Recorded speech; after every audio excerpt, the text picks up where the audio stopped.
26 फरवरी 2019 Balakot air strike.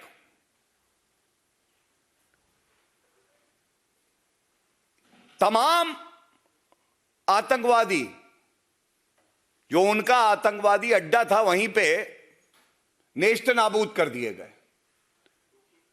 पूरे विश्व में यह समाचार था, लेकिन कांग्रेस पार्टी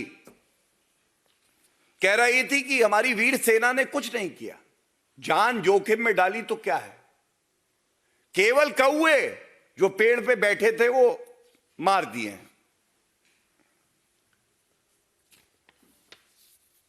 आज सवाल यह है कि आप राजनीति करिए, लेकिन देश के प्रधानमंत्री पर, जो कि संवैधानिक पद है और जनता आशीर्वाद देती है, उस पर आपका भरोसा क्यों नहीं है? हमारी वीर सेना, an institution which is most respected in the world, which is the bravest in the world, which is completely apolitical, उस पे आपका विश्वास क्यों नहीं है? तीसरा बड़ा सवाल,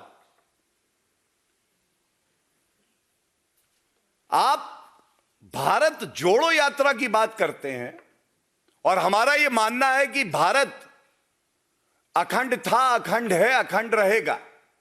जो जोड़ा है उसको जोड़ा नहीं जा सकता, लेकिन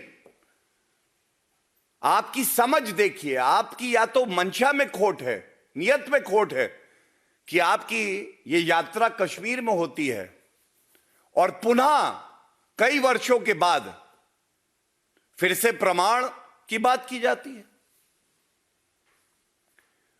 इसी के साथ एक बात और उठाई गई, उन्होंने कहा अनुच्छेद 370 जो हटाया है तो बदला क्या? तो सबसे पहले तो मैं यह बताऊंगा, संवैधानिक दृष्टि से अनुच्छेद 370 जब संविधान निर्माताओं ने संविधान में डाला तो पहला शब्द जो था वो टेम्पररी था, अस्थाई। कांग्रेस पार्टी सत्ता में रही, इतनी हिम्मत नहीं हुई आपकी कि उस अनुच्छेद 370 को निष्क्रिय कर दें, संशोधित कर दें, हटा दें। और यह बात हमें गौरवान्वित करती है कि देश को श्री नरेंद्र मोदी जी जैसा यशस्वी प्रधानमंत्री मिला है, जो कि इच्छा शक्ति रखता है और अनुच्छेद 370 को संशोधित करके निष्क्रिय किया, हटाया। और दर्द आपको हो रहा है।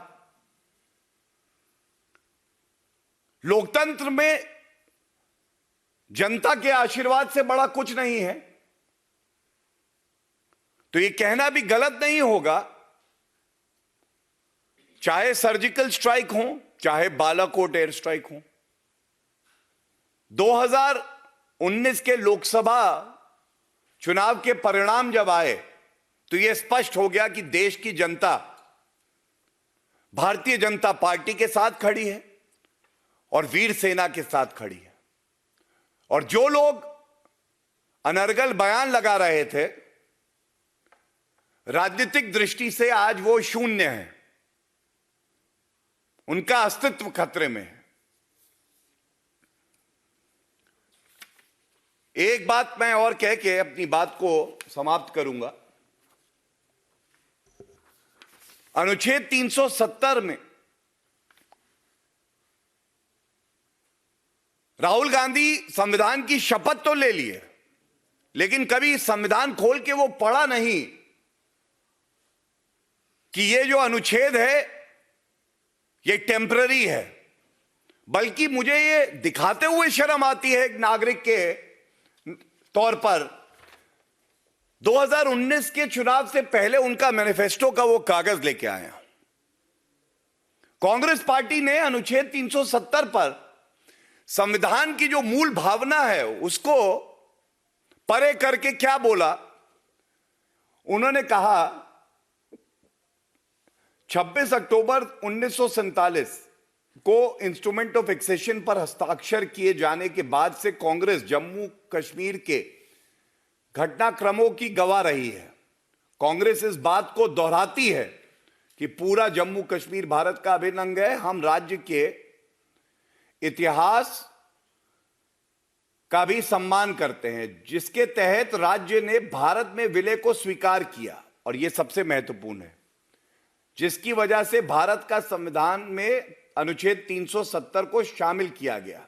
इस संवैधानिक स्थिति को बदलने की ना तो अनुमति दी जाएगी, ना ही ऐसा कोई प्रयास किया जाएगा।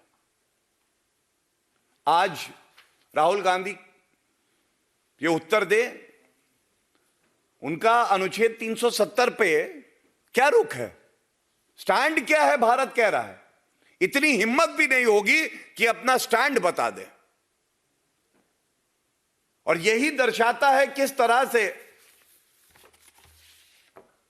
कांग्रेस पार्टी के जो कुकृत्य हैं, ये केवल और केवल भारत को अंदर से बैठकर कमजोर करने का काम करते हैं।